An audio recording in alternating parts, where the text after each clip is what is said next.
अस्सलाम वालेकुम स्टूडेंट्स, कैसे हैं आप? उम्मीद है आप सब खैरियत से होंगे। और आज हम जो है एक बहुत ज़्यादा इम्पोर्टेंट वीडियो में लेकर आई हूँ आप लोगों के लिए, which are the laws of the exponents.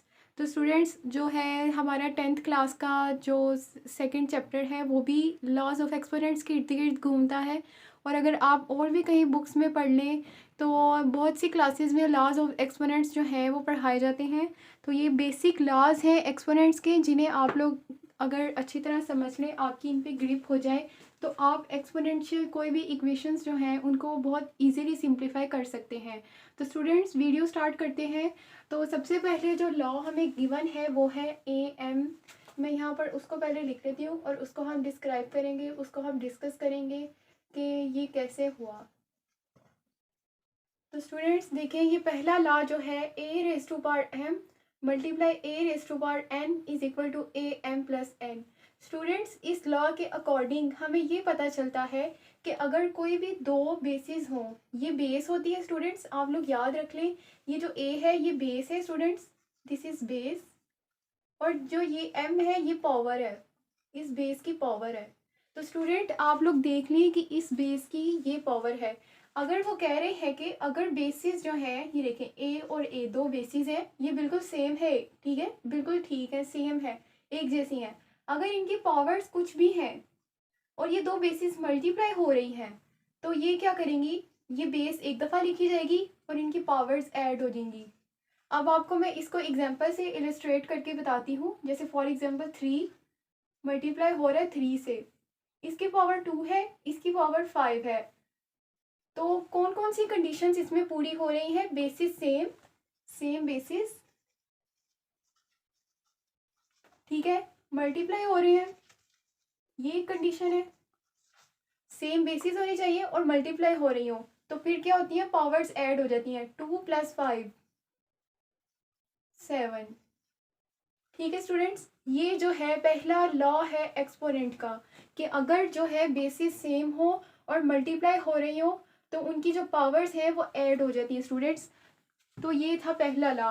अब हम इसके दूसरे लॉ की तरफ मूव करते हैं कि what is the second law of exponent.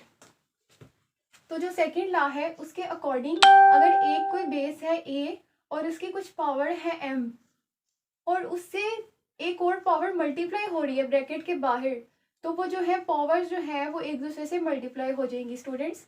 जैसा कि आप लोगों ने देखा हुआ होगा कि अगर 2⁻³ लिखा है और साथ में यहाँ 2 लिखा है, तो 3 और 2 मल्टीप्लाई हो जाते हैं 6, 2 की पावर 6। ठीक है स्टूडेंट्स, इस लॉ के अकॉर्डिंग ये फुलफिल हो रही है कंडीशन। पर फर्ज करें अगर आपके पास कोई एक ऐसी इक्वेशन है जिसकी पावर कुछ वेरिएबल्स हैं, ए और बी है, तो अब ए और बी जो है ये तो आपस में किसी भी तरह मल्टीप्लाई नहीं हो सकते, तो ये एक दूसरे के साथ लिखे जाएंगे स्टूडेंट्स, 2ab, मतलब ए बी से मल्टीप्लाई हो सकता है। अब ए कोई वेरिएबल हो सकता है, बी भी कोई वेरिएबल हो सकता है, या कॉन्स्टेंट हो सकते हैं स्टूडेंट्स। तो इस लॉ के अकॉर्डिंग अगर कोई आपके पास फर्ज करें ए जो है वो कोई भी एक वेरिएबल है, कांस्टेंट है, कोफिशिएंट है, कोई भी चीज़ है स्टूडेंट्स, तो अगर उसकी पावर में कुछ है, जैसे फॉर एग्जांपल 3 के पावर में 2 है और खुद 3 के पावर 1 है स्टूडेंट्स यहाँ पर, तो 1 × 2 हो जाएगा स्टूडेंट्स, 1 × 2 हो जाएगा, तो 3 की 2 स्टूडेंट्स। तो आई होप आपको ये वाला लॉ समझ आ गया हो। इसके बाद हम नेक्स्ट लॉ की तरफ मूव करते हैं, which is a/b n is equal to an/bn। Student इस लॉ के अकॉर्डिंग हमने पढ़ा है कि इस लॉ के अकॉर्डिंग अगर आपके पास एक एक्सप्रेशन है और उसके ऊपर पावर जो है उसकी सेम है, मतलब ये दोनों जो वैल्यूज़ हैं उसकी पावर कॉमन ली गई है 1/3, तो ये पावर जब हम इसको सेपरेट करेंगे तो ये ए को भी मिलेगी 1/3 और ये बी को भी मिलेगी 1/3 स्टूडेंट्स। मतलब कि ये पावर जो थी वो पहले कॉमन ले ली गई थी, अगर मैं इन दोनों की पावर्स दोबारा कॉमन ले लूँ तो ये ए और बी पावर मैं कॉमन ले रही हूँ। पर अगर मैं चाहती हूँ कि ये पावर जो है वो इन दोनों को मिले, इनकी जो पावर थी, तो मैं इसको ये इसको भी मिलेगी और इसको भी मिलेगी। ऐसा नहीं होगा कि ये 1/3 सिर्फ ए का है, ये दोनों को मिलेगा स्टूडेंट्स। तो इस लॉ के according a/bn is equal to an/bn। और इसमें एक उन्होंने कंडीशन भी रख दी है कि जो डिनोमिनेटर है वो ज़ीरो नहीं होना चाहिए, क्योंकि अगर डिनोमिनेटर ज़ीरो हो गया, फॉर एग्जांपल ये देखिए 2/0 है और पावर 1/2 है, तो ये तो 2/0 इन्फिनिटी होती है और इन्फिनिटी की तो कोई पावर ही नहीं होती, तो स्टूडेंट्स ये जो है गलत हो जाएगा। तो इसी तरह इसी रूल के अकॉर्डिंग नीचे भी कोई वैल्यू होनी चाहिए, जैसे 2/5 की पावर है 1/2, तो ये 1/2 जो है ये 2 को भी मिलेगी और साथ में 5 को भी मिलेगी। ठीक है स्टूडेंट्स, उसके बाद हम जो है नेक्स्ट लॉ देखते हैं एक्सपोनेंट का। नेक्स्ट लॉ के अकॉर्डिंग अगर तो बेसिस सेम है, हमने पढ़ा था ना एक लॉ फर्स्ट वाला कि अगर बेसिस सेम है और उनके दरमियान मल्टीप्लाई है तो वो जो है उनकी पावर्स ऐड हो जाती हैं, जैसे 1 है तो 1/2 हो जाएगी स्टूडेंट। ठीक है, पर अब ये एक क्वेश्चन ये भी आता है कि अगर बेसिस सेम है पर वो डिवाइड हो रही हैं और उनकी पावर्स कुछ भी हैं m और n, तो उनकी तो एक दफ़ा लिखी जाएगी बेस और उनकी पावर जो है वो माइनस हो जाएगी स्टूडेंट्स।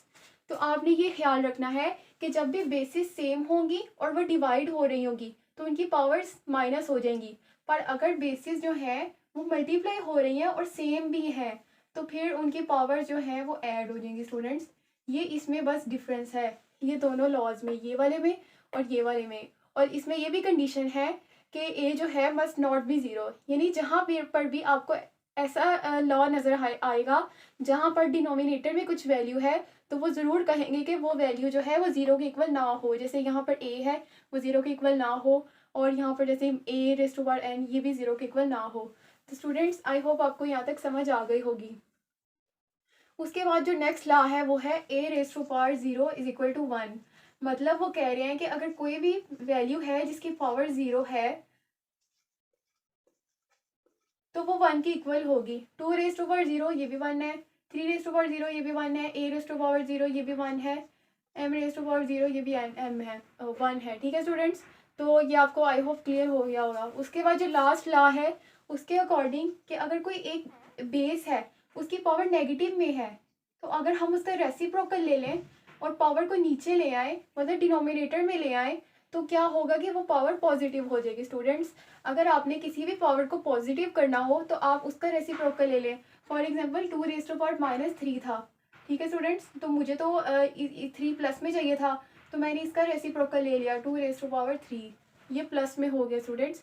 तो अगर हम इसको वापस इन्वर्स करें मतलब इसको दोबारा इसका रेसिप्रोकल लें 2⁻3 को ऊपर भेजें तो वो 2⁻³ हो जाएगी, और अगर इसको दोबारा मैं नीचे भेजूँ तो 2⁻3 हो जाएगी स्टूडेंट्स।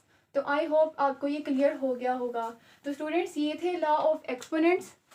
तो स्टूडेंट्स अगर आपको इसमें अभी भी कोई प्रॉब्लम है तो आप मुझसे कमेंट्स में पूछ सकते हैं, और best of luck for your exams.